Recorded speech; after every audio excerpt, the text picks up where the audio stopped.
road racing in its original form. And despite the introduction of 2 chicanes in 1990 to slow the signature 3-mile Mulsanne Straight, it is still breathtakingly fast. For others, it's the cars. 4 different classes, 2 for prototypes and 2 for production-based machines. 50 examples of state-of-the-art engineering, with 27 different chassis and engine combinations from 11 different countries. Then there's the driver lineup. More than 20 nationalities represented, from disciplines including Formula One, World Rally, and sports car series across the world. There is the spectacle, unlike anything else in racing.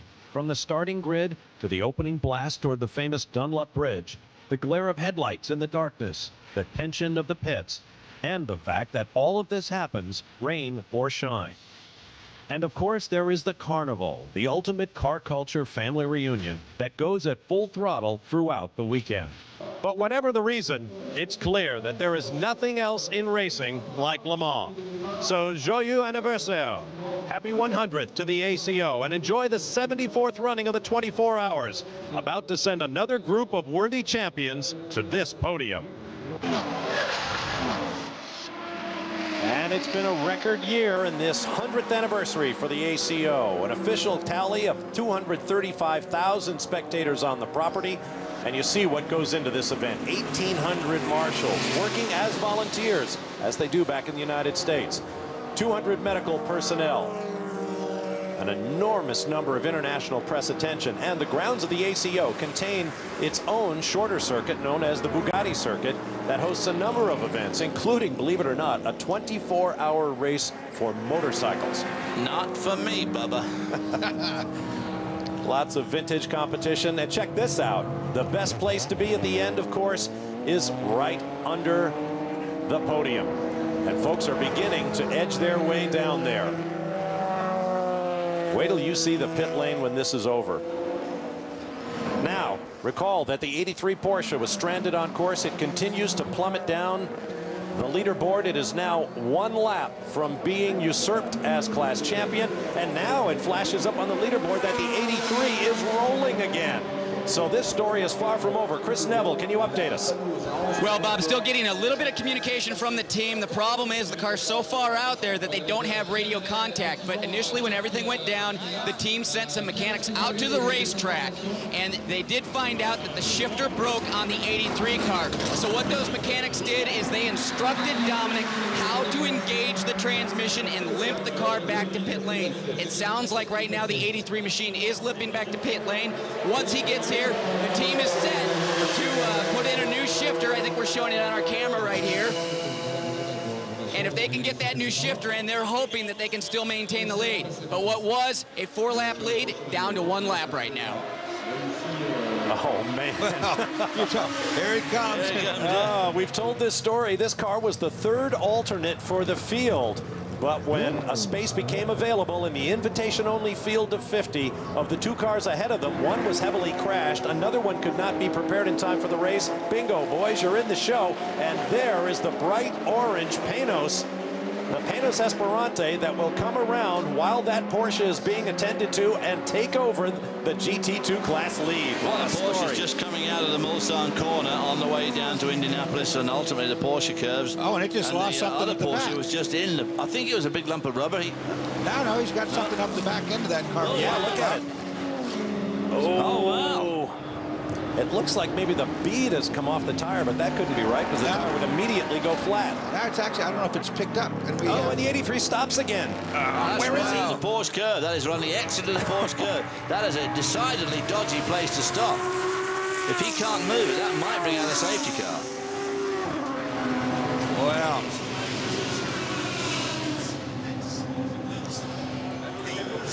Oh, my gosh. There's Luke Alfan. Talk about great athletes making a crossover. Luke Alfan, former World Cup overall downhill and Super G champion, has crossed over to motorsports in the biggest possible way. A class winner in the Dakar Rally, and now in his 6th Le Mans 24 hours with a shot at a podium. No, he does not. I don't think they'll catch the Austin. Piece of debris gone. Whatever he had picked up, it was stuck on the back of that Panos, is exited. And that car's somewhere. Somewhere, exactly. There is the parked 83. And once again, the corner workers go right in harm's here's way. the pass for There Lee. goes the Panos. Oh, no. All that effort, all that work, an hour to go. There is your new class leader. Tom Kimber-Smith is 21 years of age in his first Le Mans start. His teammate Richard Dean, currently behind the wheel, 41 years of age in his first Le Mans start. Their teammate Lawrence Tomlinson has not finished close to the podium in the past, so it would be a first Le Mans victory for the entire group. But oh my gosh, what goes through your mind when Le Mans slips away like this?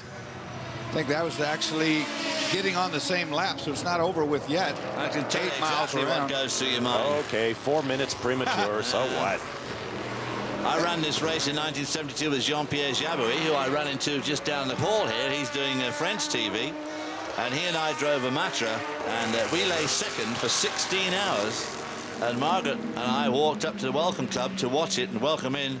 And with 20 minutes to go, the car didn't appear, and he was down at Mulsanne, just where we saw the 83 car, also with a gearbox problem. There you see the replacement shifter. And it's not hard to put that on, Bob. It's actually an easy That was fix. my next question. How long does it take? It doesn't take long at all, but the problem is that he's stuck down there a quarter mile from pit in. Now, you saw the guy with the Porsche shirt on. I think that may have been one of the Porsche factory technicians. They bring this amazing vehicle stocked with every possible replacement part you could need, and he may be giving a quick tutorial in that exchange. I don't know what kind of toolbox. We'd had a piece of toolboxes, and I don't know what he's got for his toolbox, but if he could get a screwdriver jammed down in there, get a hold of the shift rod and get a good tug and get it into any kind of gear. Well, he must have had it in A gear, Yeah. but I can't imagine why it would drop out again. Well, it swivels on those two little aluminum pieces right there, and it hooks on the bottom.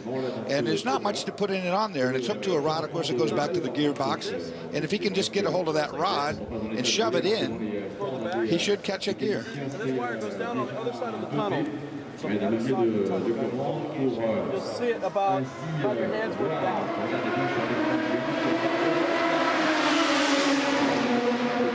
I assume he's talking to the driver now. Must be in radio range. Yeah.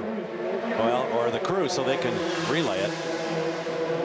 That's why having a driver engineer like Mark Donohue must have been so great, because he could probably take the car apart and put it together. But yeah, it really helps to have some mechanical knowledge on these cars to be able to fix these problems on these endurance events. You've got to have the kit to do it, though, of course. Yeah, you have to have some pieces. 009's halfway to the goal. They got one set of headlights working. I guess that's the minimum. And there, in a moment or two, will be your new GT2 class leader. Coming down to Mulsanne. Sweeps through the double apex right-hander. That's where he used to get the signaling, from behind that guardrail. Moved it back to the pit area now.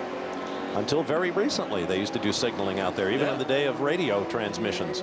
Which we just saw doesn't work all the way around the 8 mile. Exactly. Bet he wished he had that pit board back out there. Got it going again. Here he comes. Boy, I mean, he can't be very far. Oh, no. Now when he goes by, it really will be to take the position. Okay, he's in the pit lane. This is going to be a thrash to get that in. This ought to be fun watching the mechanics dive on this. Now, remember, the rules allow only 4 mechanics out there in the pit lane. They may just take it in the garage. I'm sure they will. Yeah. Well, like I say, it's not a lengthy repair. It's just a matter of getting to it. Right. And the clock is ticking. Coming up on 56 minutes remaining in the race.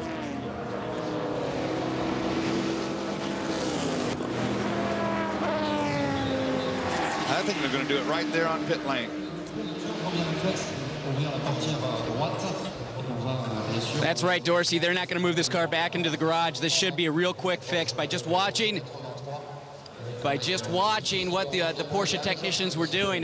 You know, it just looks like it's going to be 2 bolts here that they should be able to get this in. So 1 mechanic in the car. Doesn't look like there's going to be any refueling or anything. They were saying that the car should be good to go. And now it just depends on where that Panos is going to be on the racetrack when this car gets rolling again. And is there enough time? Can they catch that car? The Panos hasn't been that fast in the last couple hours. Well, this car still, this team says the car is still very strong. And we've seen Dominic win a lot of races over the years. He just won the 24 Hours of Daytona back in 2005, so he knows how to get it done.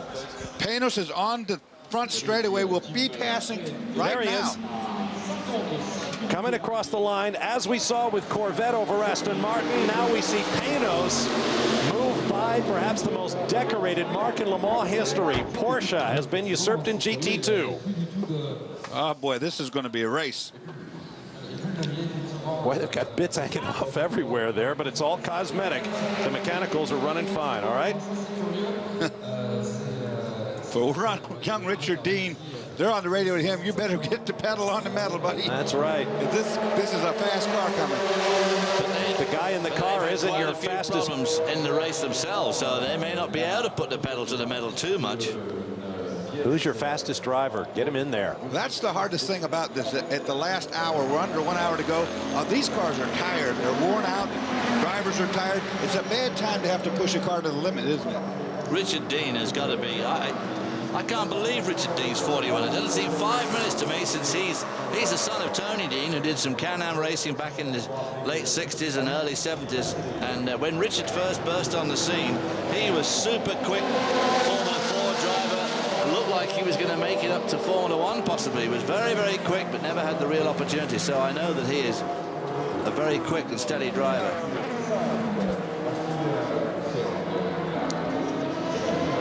Still waiting for his Formula 1 drive. Yeah, well, that Panos is a half a lap away from the pits now, so he's got a half a lap in the book somewhere in that area.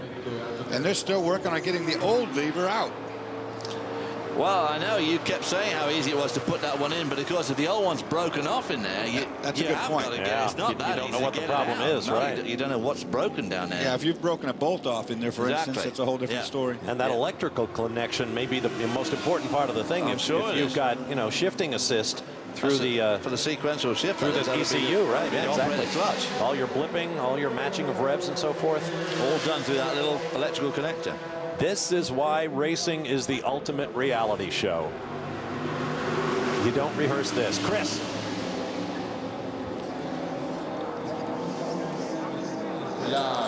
Well, guys, Dorsey, you were right. It was taking a little bit longer to get that old lever out of there, but right now the new lever is in. They've got to tighten up 2 bolts here. They're tightening up the last bolt, so hopefully this car will get going, but obviously this took longer than they had expected, and Panos probably has at least half a lap on the 83 car by now. Just coming through Mulsanne, headed toward Indianapolis. With 52 minutes remaining, that's going to be a long way to catch up. But as the famous movie line goes, day ain't over yet. Well, the last lap the Panos did was a 4 minutes 24. The Porsche can probably do like 4:11s. Yeah, well, young Dominic's got the adrenaline flowing now. You can bet on that, having sat there that long. He'll be pumped up to the max. And we know Dominic Farnbach is quick because he passed me and Calvin on the way in this morning in our diesel Opel. Farnbach passed us in his Porsche going like grease lightning, so we know his blood's up. Farnbacher and Cycle are separate teams the balance of the year. And there are so many ways teams come together in order to pick up one of the coveted invitations to be a part of the field of 50 at Le Mans.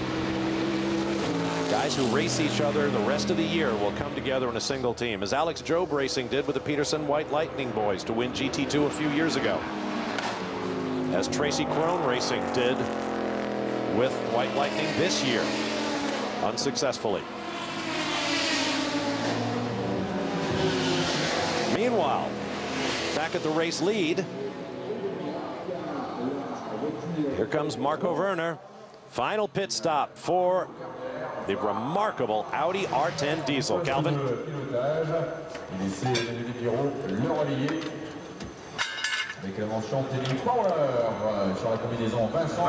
Marco Werner brings the car in. This should be the final scheduled pit stop of the day. He has gone for 2 consecutive, and Pirro is jumping in, hoping to see his 4th victory here at Le Mans. And what a payback this is for Biela and Pirro. Remember, they did not finish at Sebring, and that really affected if they would be able to defend their American Le Mans Series championship from last year.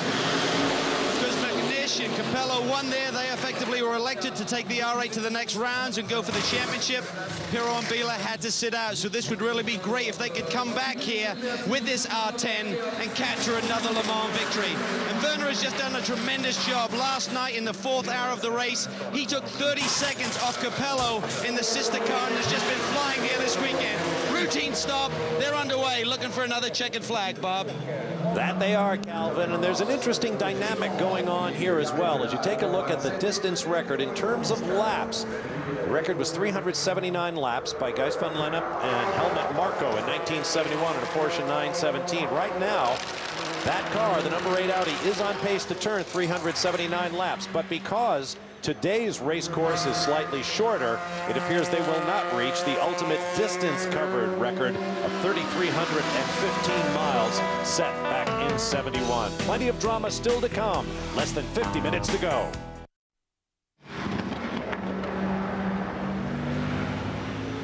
Welcome back live to Le Mans, the 74th running of the Michelin 24 Hours of Le Mans here on Speed. I'm Bob Varsha with David Hobbs and Dorsey Schrader. Brian Till, Calvin Fish, and Chris Neville are in the pit lane. And there is the new leader in the LMGT2 category, Richard Dean, in the LNT Panos Esperante. And there is the previous class leader, the number 83 Cycle Motorsport Porsche 911 GT3 RSR. Which is less than half a lap behind down in what's. We'll get a time on him for the first time, his first flying lap pass here now. Dean's last flying lap in the Panos was a 4 minutes 20 seconds.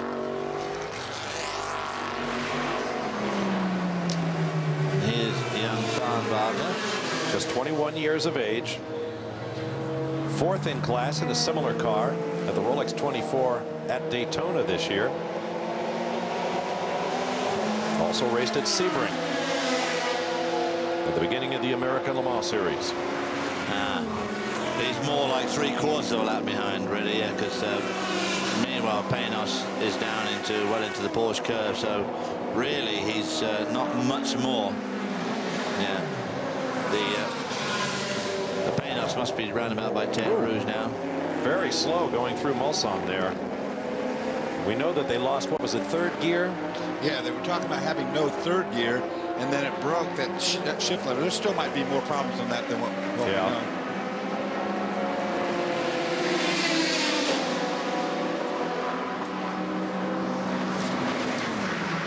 They're kind of slow through that chicane was the Panos, but they may just trying to keep body and soul together to the finish. Chris Neville. Well, Bob, the drama is building in GT2. The Panos team has just let me know that they have to come back in for fuel. So that right there most likely is going to chop off at least a minute of time. The big question is, Dorsey, do you think they're going to go for tires? If this thing comes down to a battle, wouldn't you want a new set of tires? Is 10 seconds worth it? Well, it depends on how much fuel they need to get in there. I mean, if you could put the tires on at the same level without losing time to the fuel, I would want the tires most definitely, but I don't think they'll be that far from the end of the course. 40 minutes to go, change tires. And you're going to put fuel in at a separate time. I think I was nuts. Yeah, I'd just go with the splash, I think, unless you've got issues. Splash of fuel and get going ASAP. Particularly if you think that there might not be a third gear in the Farnbacher car on top of it. Exactly. Push him. Make him go as hard as he can. As you watch the 22 making its way back on track, boy, those guys have had a rough 24 hours as well. It's the Roll Center Racing Radical chassis with the Judd V8. Done very well. I mean, it's on one of a kind. It's their first attempt at making a car of this size. The MG Lola here has come to light yet again, or come to life yet again. We're not sure who's in it because they don't seem to have plugged in their transponder, but he's cranking out some pretty good laps. His last lap was a 3:55. We'll take a look at the helmet and see. We'll know if it's Andy Wallace. That's the easiest one. Taking a look at Dr. Ulrich, head of the Audi racing program. He doesn't look very tense, does he? Yeah, I look pretty relaxed, actually. When you consider the resources that Audi has put into this project, the massive number of guests and press attention they've drawn upon themselves, it's just, you can't afford not to succeed. Well, I was in the tent in the hospitality suite for lunch, and they do about 400. They got 400 credentials for there. They do 3 meals a day, so that's 4,800 a day for about 6 days, because the crew get here early and they use it as well. So that's a lot of meals. Lots of millions of dollars. Euros, actually. Oh, yeah. Millions. Which is even worse. And remember, we'll be seeing these cars in the hands of the ADS champion team in the American Le Mans Series later this year. They actually go to training next week for the car. Brad Kettler and his boys take a week off to learn the R10. There has been more said about the sound this thing makes since Parnelli Jones turned up at Indianapolis with a turbine. Cameraman, just look at the same thing I was looking at out of the booth window here. It is definitely clouding up, and I'm sure it will rain, but I don't think it'll rain before the end of the race. But it'll probably be rain when they're just trying to clear everything up. It's even worse for the crew. Nothing like a racetrack that's been through a 24-hour event, and a cloudburst comes and washes everything into the gutters. Calvin Fish. Here with Marco Werner. Marco, what a day you're having thus far. We know it's not over yet, but the car has performed brilliantly for you guys today. Everything is fine. Just the track is not in the best condition, so the lap times drops down a lot. That's why we drove just 40s. But the car is running very well, so a good day for Audi, I hope so. A long 40 minutes. But in the moment, everything is clear. The car is running fine. Gearbox, everything. You know what you hear now, everything, gearbox, engine, everything is fine. That's it. Talk about the difference between this race today and the one from last year, where you didn't have the fastest car and you had that Pescarolo coming at you at 4 or 5 seconds a lap and you were just trying to hang on. Also today, we have the best car. Last year we haven't the quickest car, but still the best car. The good old lady, the R8, but now with the new generation with the R10 TDI, new technology, diesel engine, I mean, it's brilliant to have, okay, bring it to the finish, but if you bring it to the finish, that's brilliant. So the different, of course, new generation, everything was more nervous, I think. So, and we see also a lot of trouble. But we had less trouble than the other ones, and that's a good thing. So Audi's still the best, that's okay. All right, mate, great job, and fingers crossed for you. Thanks. All right, thanks, Calvin. As I said, that's the story down here in the Audi pit. I do want to give a shout out to our mate, JJ Leto. He won here last year with champion. We're hoping to see you back next year, JJ. Stay with us, we'll be back from Le Mans.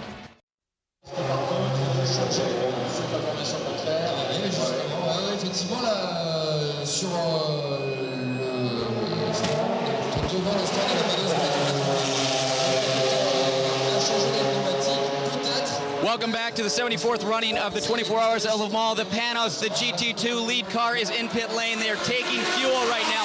He's got a 3-minute lead on the second place car, the 83 Porsche that had problems. It looked like they were possibly going to take tires. The team rolled tires out, but now it just looks like fuel.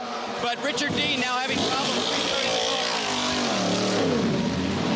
Little bit of a problem restarting the car there. That cost him an additional 10 seconds. So between that minute in pit lane, another 10 seconds there, his lead has probably dropped down to about 1:40.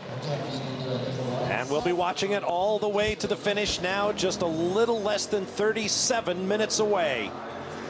After 23.5 hours of hard racing, it has come down to this in GT2. And you really cannot fault them for not changing tires, because under Le Mans rules, you cannot work on the car and fuel at the same time. It would simply take too long to do a complete service. Going through the top of the Dunlop Bridge there, you got an idea of what Marco Werner meant about the track in bad condition. Did you see all that rolled up rubber and clag and stuff? I mean, cheapest. We have had you wouldn't want to get offline, that's for dead sure. A few safety car periods, but they never sent the sweepers out. I think that might have helped a bit. Tremendous amount of everything out there, like you say, David. Gravel down there where they keep running across all these gravel. You don't see rubber on the left there, on that apex, how it's all swept to the inside there. Bob, I agree with you. I think that was the right call. I would not have taken tires on that car. There's just not enough time. Not in a situation like this. You got a 3-minute lead, and and he lost some of it to that non-restarting issue.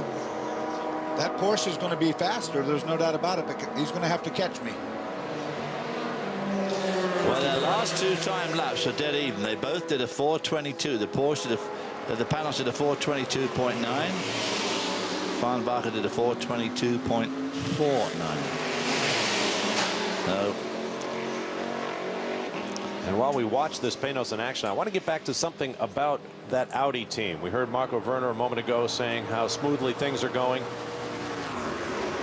We've been hearing from the team that there is some nervousness on the part of these drivers who have accomplished so much together. But Frank Biela is now 41 years of age. Emanuele Pirro is 44. Marco Werner is 40. Dindo Capello is 41. These guys are getting on in years. And do you prize experience over perhaps outright speed? This win will mean a lot to Marco Werner, Frank Biela, and Emanuele Pirro if they get it. Now, you just saw the 83 crossing start finish. There you see the Panos out on the straightaway. And of course, those drivers will be even more worried than they would have been normally, because the Peugeot coming next year will bound to have a really top flight lineup for drivers. Here's a great statistic for you, looking at this Panos. That car and that team has made the fewest pit stops of any car in this entire race, and that's why it's leading more than likely. They spent less time in the pits than anyone. 20 pit stops for the team. Compare, if you will, to the Pescarolo Judd, now driven by Sebastian Loeb in second place. 31 pit stops so far. Doesn't matter how you get there. The idea is to get there, to the finish, perhaps to win at Le Mans. We'll be back.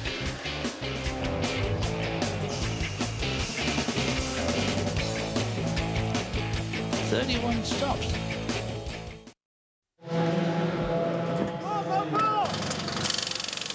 Back live at Le Mans, the Corvette racing team goes to work. Fueling complete for the final time at the 74th running, the Michelin 24 Hours of Le Mans. And now a new set of Michelin tires will go on. Oliver Gavin at the controls. And this car appears poised to pick up its third successive GT1 class victory at Le Mans. Brian Till's down there. 23.5 hours down, 30 minutes to go, Bob. They did take on new Michelin tires just to be sure. Full tank of fuel, and Gavin looking for victory yet again here at Le Mans. I'm a little surprised they took the tires, because, you know, you always run the risk of jamming the nut on like we saw before. And obviously with 30 minutes left in the race, they could have done without that extra, you know, risk. Yeah. One more thing. Well, yet another strategy. And as Brian just mentioned, we are inside 30 minutes to go here on Speed. So let's give you a comprehensive look at the highlights of the race thus far. In Le Mans Prototype 1, Audis across the front row. Alan McNish and Frank Biela leading away, while Jan Magnussen in that black and white dome jet comes sneaking up the inside for third. Later on, McNish gave way to the man who put the number 7 on pole, Dindo Capelli, but right there he caught a slower LMP2 car in the chicane and almost tore the bottom off the car. Did a lot of damage. A lot of problems for the Pescarolo Judd team. The 16 car in the garage for a long time, the 17 once in the kitty litter. Problems also for the 7 car. McNish waiting while the fuel injection is replaced. They also had turbo problems. Meanwhile, the teammates in the 8 car, clean and green all the way. They've led almost the entire race distance. There's an Audi, but this is about GT1. Johnny O'Connell in the Corvette. He's trying to get out of the way of the race leader, and bang! An early bump on the road for the Corvette boys. He got the car turned around, but they have had problems all day. That gave Aston Martin an opening, but the 007 car quickly developed a fuel leak early Saturday. They have spent a lot of time in the garage. That left it up to the sister 009 and the 64 Corvette. They stayed basically within a lap of each other through much of the night, but on this single pit stop, the Corvette was a little slow. The Aston got out ahead, but then this morning the clutch let go on the 009, and they have fallen to 4th in class. There is the 64 crossing the line with 009 still in the garage, and that put Oliver Gavin, Olivier Beretta, and Jan Magnussen in position for their 3rd straight win. Doug Feehan, the program manager, loves it. Ron Fellows hugging everyone in sight. We wonder about whether this may be the final hurrah for Fellows. In GT2, the Peterson White Lightning boys have had their share of problems, often in that same set of corners leading up to the Dunlop Bridge. You saw them off into the gravel and taking out the pylons. The 83 Cycle Porsche, originally an alternate for this race, moved into the lead early in the nighttime hours and held it most of the way, and then gearbox problems opened the door for the LNT Panos, which now leads the class. In Le Mans Prototype 2, this Weltner Racing Peugeot early on Saturday took flight and dug a huge divot. That was Francois Auchard. And in the 16th hour, things got considerably worse as the car caught fire and basically burned itself apart. But that wasn't the most spectacular moment in the class. How about Yann Claret in the Belmondo car, losing the right rear tire, almost clearing the fence A very scary accident in the same part of the run from Mulsanne down to Indianapolis, where Joe Bonnier sadly lost his life in a crash years ago. Also started a brief fire, but that was that. The American-based teams have been doing very well. The 27 car looked good, currently runs in 3rd place in class, does Miracle Motorsports. The dominant car, the 25 of Andy Wallace and teammates, currently leading. In between them, the Binny Motorsports crew. So American-based teams running 2nd and 3rd in LMP2 as we go into our final 30 minutes. And there is the number 17, Pescarolo Judd. The hopes were so great among the French multitudes here at Le Mans that they could, for the first time in 16 years, see a French team, a French flag waved from the podium. It appears they have come so close, just 4 laps off the lead, but they are in 2nd. So the French flag will go up, but not to the highest point on the pole. We'll take a break and return live to Le Mans in a moment.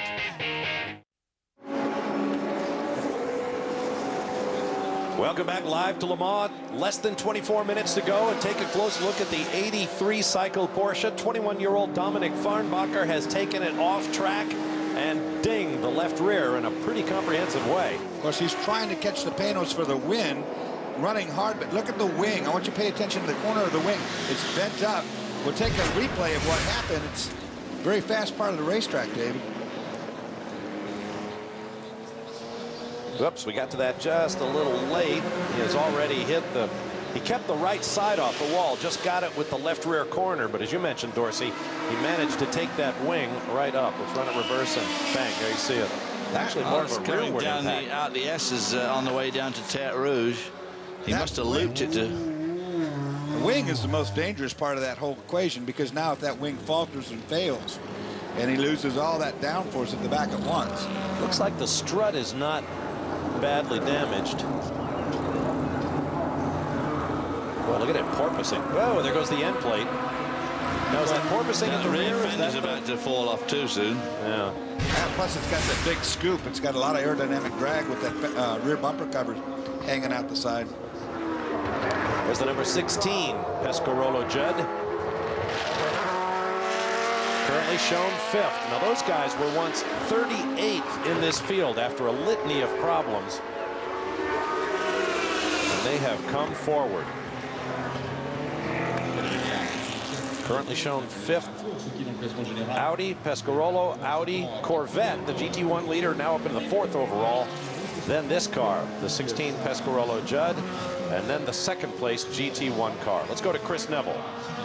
Bob just checked in with the Segal Farnbacher group, and when I initially came down to ask them if they were going to be bringing the car in, they didn't even know that there was a problem. Still, they have communication problems with that car, so they finally saw it on our video. They realized there is some significant damage there, but since Dominic has no radio contact with the team, unless he comes in on his own, he's going to be staying out till the checker.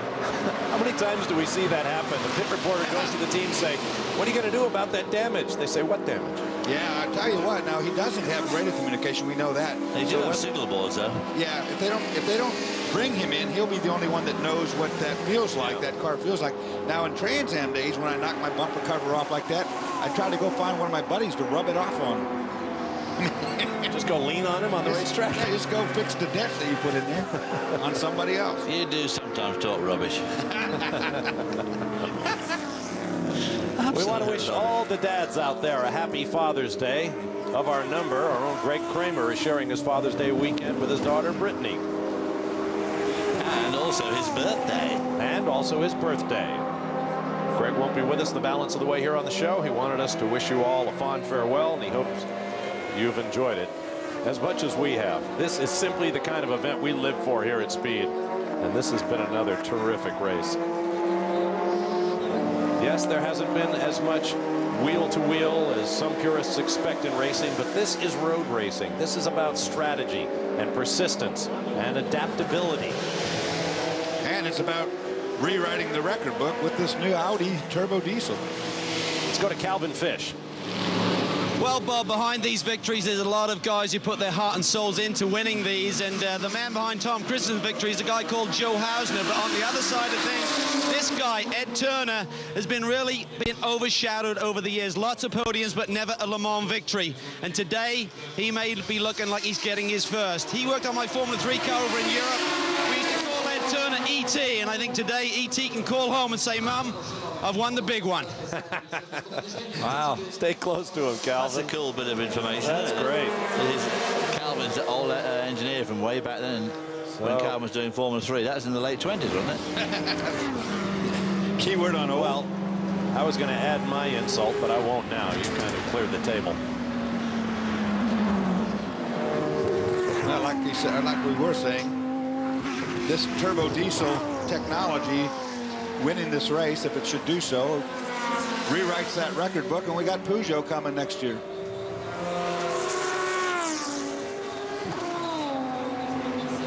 Well, it's just 12 hours ago we were saying, oh, this race seems endless. You know, we're barely halfway, and now we get to the final 20 minutes, and I'm thinking, where did all the time go? Where all the time go? All those little bon mots we had to say and never said them. That's right. But of course, you know, this race comes down to a lot of other stats too. The Audi of Pirro has had 27 stops. This car has had 32. Well, right there, you're looking at, you know, a lap and a half in terms of just pit stop time. And a part of those stops have not been just, obviously they were going to stop more times than the Audi anyway because of the fuel consumption. Right, that Audi with the fuel mileage it's making can go 2 further laps than this car, so over 24 hours, that's a lot of pit stops. Because the Audi McNish car with has only got 29 stops, and they've had at least 4 extra stops for things like fuel injection, the floor, the dashboard, and the clutch. Another thing about this car is the fact that its Judd V10 engine is basically based on a design meant for Formula One, those intense sprint races. Here it is, lightly reconfigured, going 24 hours at top speed. Diesel engines are hardly new to motorsports. Back in 1931, Dave Evans became the first driver to complete the entire Indianapolis 500-mile race distance without a pit stop. In 1952, Fred Agabajian took pole at 138 miles an hour in the first ever turbocharged diesel at Indy. And in 2004, right here at Le Mans, a team called Taurus Racing, with drivers Philip Andrews, Callum Lockie, and Anthony Kumpel, brought a diesel-powered car. Fortunately, they DNF'd in the 5th hour.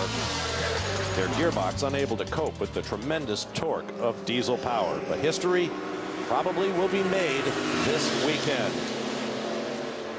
The 74th Michelin 24 Hours of Le Mans, less than 15 minutes to go, and a turbo diesel Audi is out front.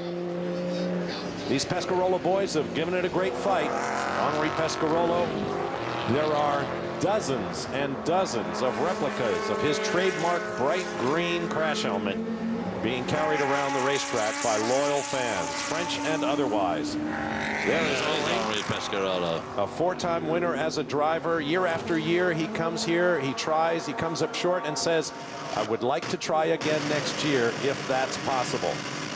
His well, the fact is they are only 4 laps down, which really, I mean, you know, it's not the sort of margin that you could have expected. This Audi could have been like 20 laps in front.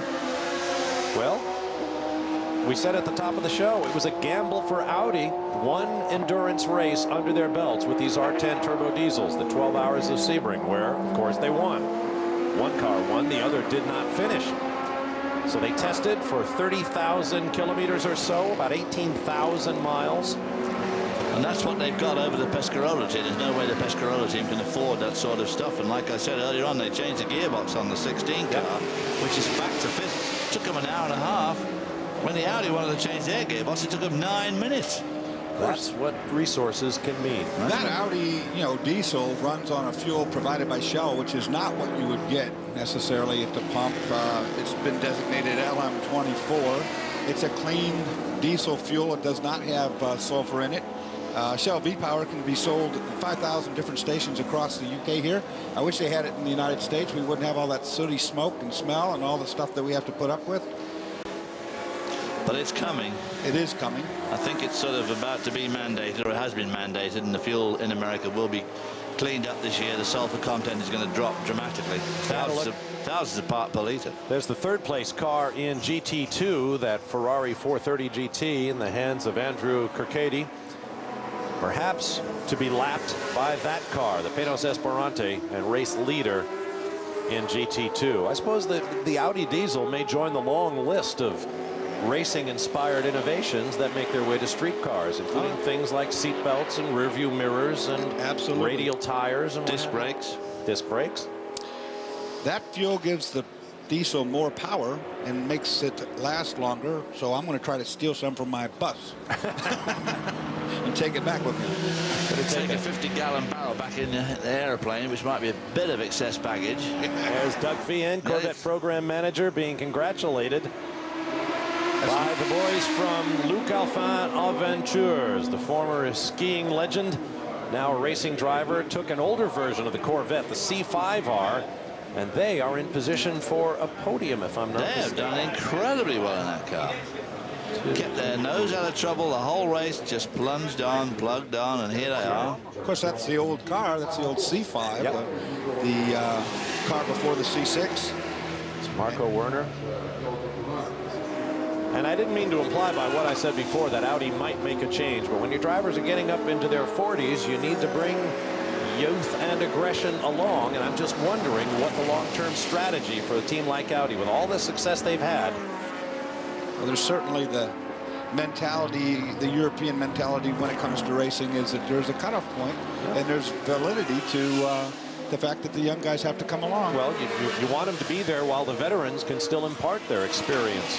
And that's where Porsche does such a good job with the young drivers that they employ. And of course, the young drivers are undoubtedly quicker. I mean, it's just no two ways out of it. They just end up being quicker.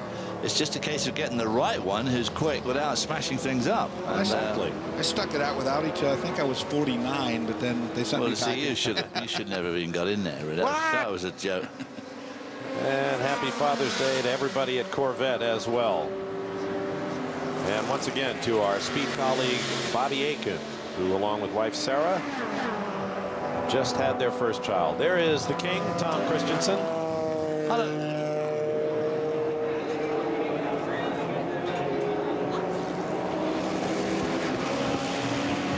Watching the final laps tick down here. What are your feelings, mate? You've had such a run. Any relief, or does it just make you eager to come back next year and get another one? Yeah, but you know, it's I'm a part of Audi like anyone. So in that sense, it's what it looks like. Yeah, it's going to be a remarkable history. We pick up from our win in Sebring and improve the cars, and obviously this is fantastic. Our car had certainly our share of the problems, but nevertheless it was really brilliant in between those, as I said. But to win with Audi, I'm a part of the project like anyone else, so it makes us obviously very proud. And in long distance racing, endurance racing, we know that always have to expect the unexpected. But so in that sense, I'm a proud team member. Obviously, I am disappointed a little bit that Alan Dind and myself, we were very well prepared with our team. We were not able, or we couldn't take the fight because of our long parkings in the pits.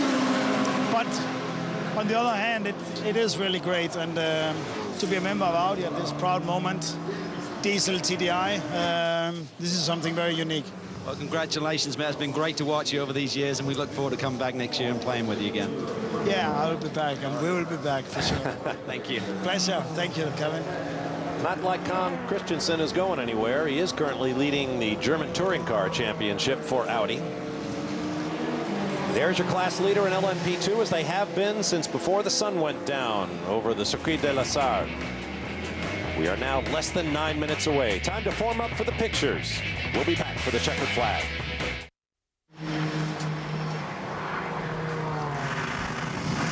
Welcome back live to Le Mans. A little less than 6 minutes remaining, and team cars now forming up for those all-important pictures, including those cars. The two Audis, one or the other of which has led every lap and every minute of the 74th Michelin 24 Hours of Le Mans.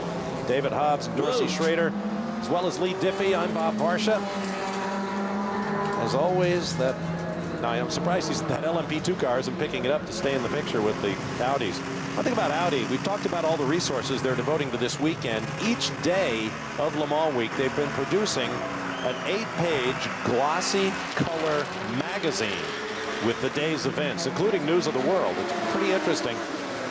They lay it out over in Audi's hospitality headquarters. They have it printed up at a shop in nearby Arnage. They do 250,000 copies or so, distribute them all around the racetrack. You know what's neat? They don't just talk about themselves in there. They talk about different things that are going on in the paddock, and different people and human interest. Other cars, other drivers. It was very entertaining reading every morning at their breakfast. The sports, they've always got the World Cup results. They've got tennis results from Queens in England. They've got and they've got a bit of world news in there.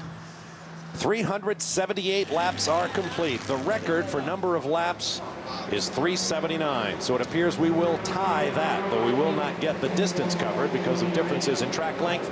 Stars and Stripes broken out in the Corvette garage. There's another team that may be looking for some young talent in the future to bring into the family and continue their great tradition of bow tie racing at the world's biggest sports car gathering.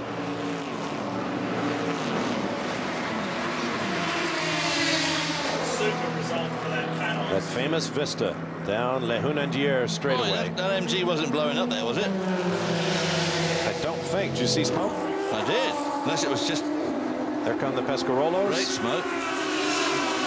They have fought a great fight, but it appears that second and fifth will be the reward for Henri Pescarolo. There are the Corvettes. Currently running fourth overall. Just thinking a couple of hours. Yes, he is blowing up. How can that happen? I'm looking for the other Corvette. 12th is Ron Fellows. That's a 33 car. That's the American-based. Is it blown up or has it got a flat? It's got a flat, I think. Flat right rear? Right rear. Yep. Just Clint park Field. it there, whoever's in there. That's Clint. Former ALMS LMP2 champion. Sharon with Liz car has Halliday. the record for pit stops this race. It has had That's easy for you to say. Obviously not. 42. 42 pit stops already. Oh man, those guys should be tired, huh? Well, keeping the mechanics, making them work for their money. Well, our little Panos is going to be the least pit stops. It's going to win its class with only 20 stops at the pit. There's Dindo Capello. Boy, has he had an up and down weekend. Crashing the car in practice, taking the pole. Doing a couple of slightly odd things in the race. He got run into by an Aston Martin, which sounds a bit of a, definitely a bit of a 6 of one, half dozen the other incident. And of course we saw him go off at the chicane there, coming up to the start. Do you think these guys are going fast enough to try and do another lap? They might be. Well, they've got a lot of time left. 2 minutes to do it. And a short distance to travel. They should be at the start-finish line before 2 minutes are up, in which case they'll have to do another lap. I wonder if the Audi folks have figured out that they can break that record and told them to stand on it. Yeah, really, get one more lap in and go to 380 as the folks begin to stream out to the pit wall in anticipation of the checkered flag. For years, Frank Biela, Marco Werner, and Emanuele Pirro, as close as they are as friends, they have labored in the tall shadow of Tom Christensen. But this weekend, in the 74th Michelin 24 Hours of Le Mans, they have taken the spotlight and held it since the early hours of the race. And they're going to do another lap. Off they go.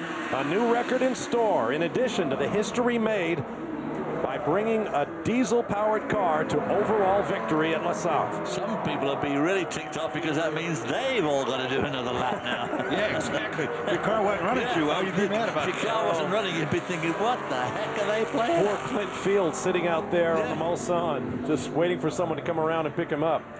And these corner workers are a little bit premature with running out to the track. Well, you got that. Exactly. I was going to say, sometimes when you get around the start-finish line there, the place is covered in people and marshals. And it will be this lap, won't it? It will be now.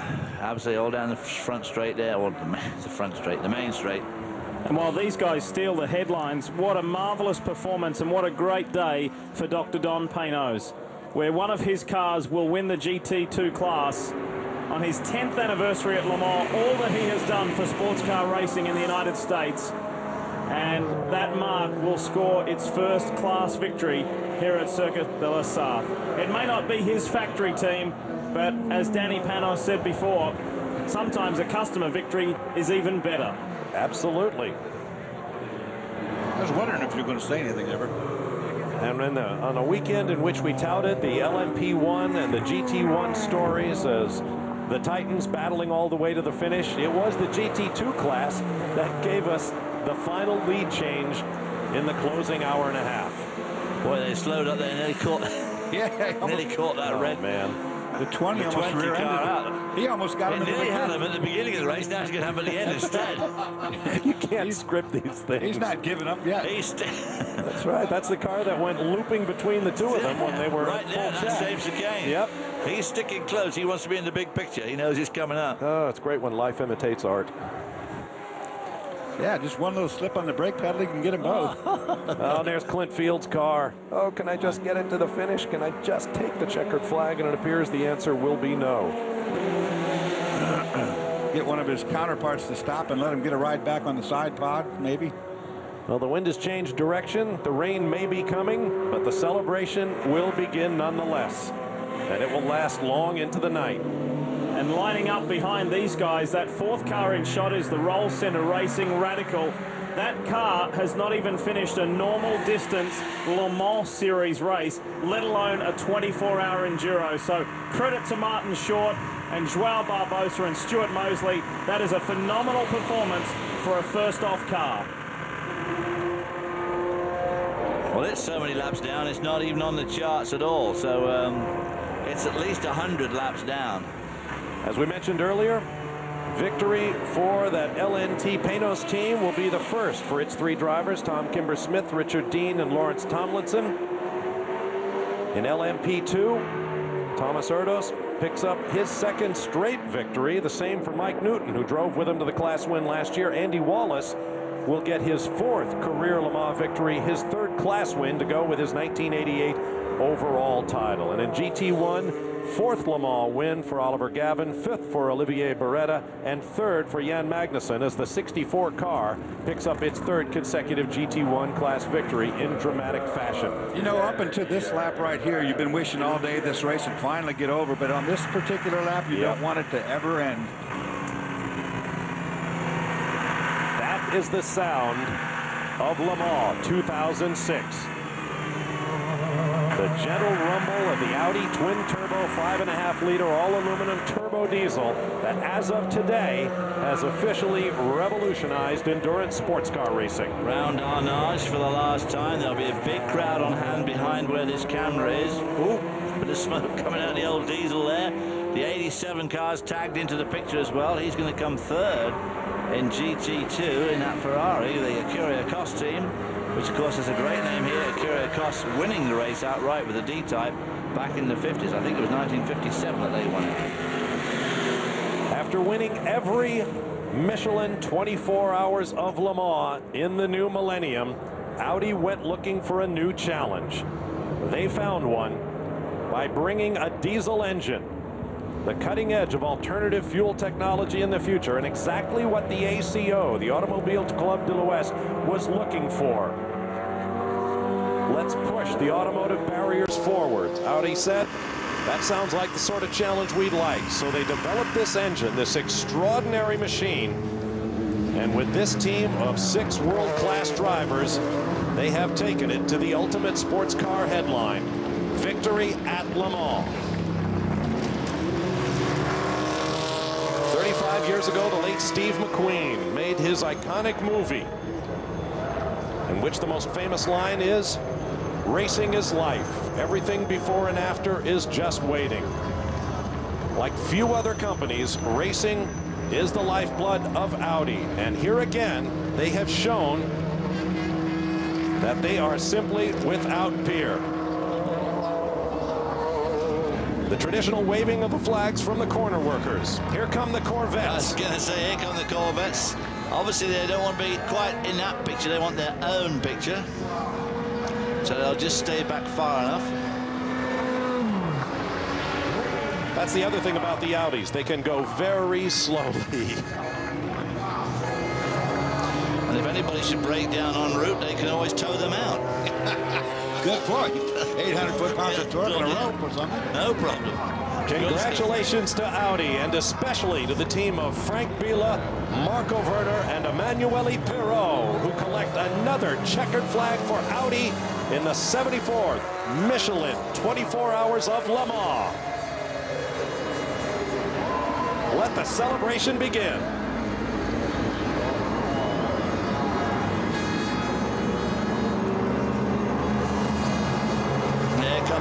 Corvettes.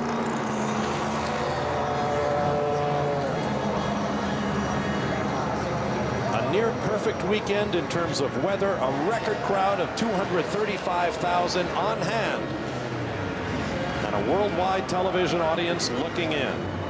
Next year will be the 75th 24 hours, and we'll be there to bring it to you.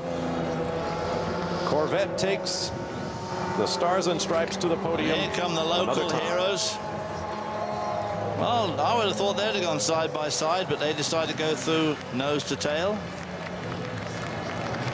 The French newspapers tomorrow have a lot of articles on why they didn't win, I'm sure. Frank Montagny, who we'll all be seeing on Speed Channel next week, racing in Canada in the Formula One race.